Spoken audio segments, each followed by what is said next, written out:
Good morning, everyone. In this lesson, I'll show you how to deal with short answer questions whenever it appears in your IELTS listening test. Here I have sample questions from part 3. Part 3 involves conversation between up to 4 people. So you have to listen to every people who are involved during the conversation. Questions 26 to 30. Answer the questions below.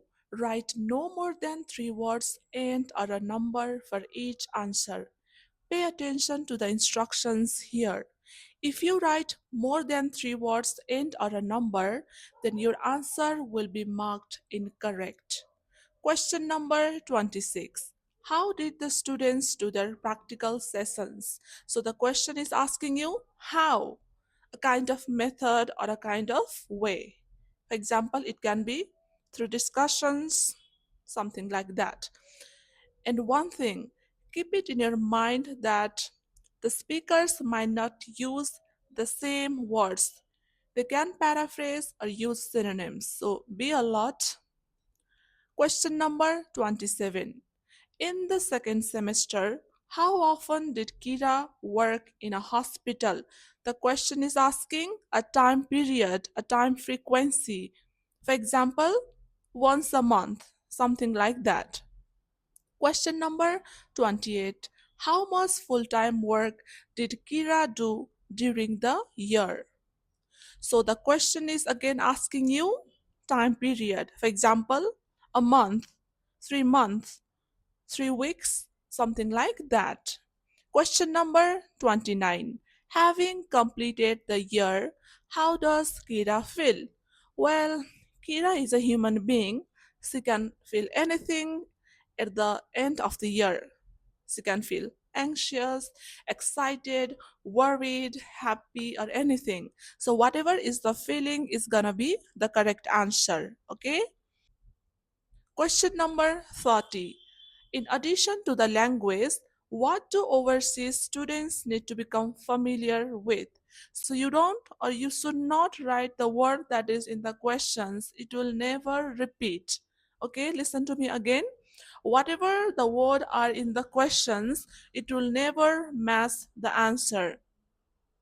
Before you hear the rest of the conversation, you have some time to look at questions 26 to 30.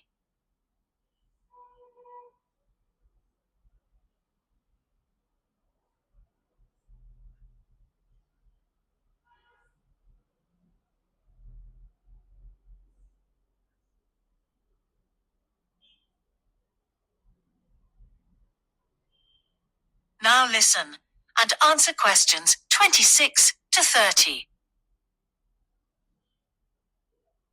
And how was your timetable? Was it a very busy year? Oh, very, very busy. They make you work very hard. Apart from lectures, we had practical sessions in a lot of subjects. We did these in small groups.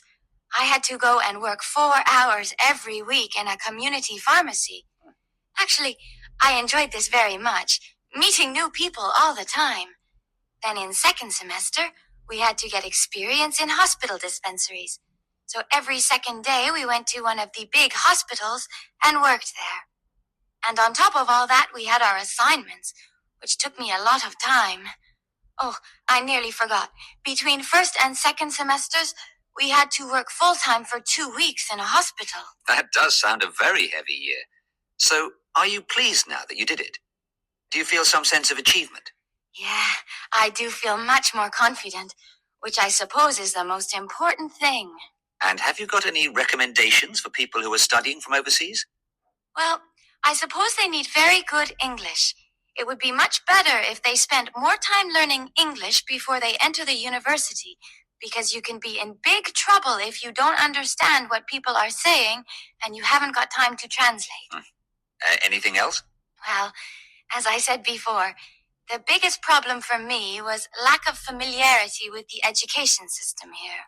It sounds as if it was a real challenge. Congratulations, Kira. Thanks, Paul. That is the end of section 3. You now have half a minute to check your answers.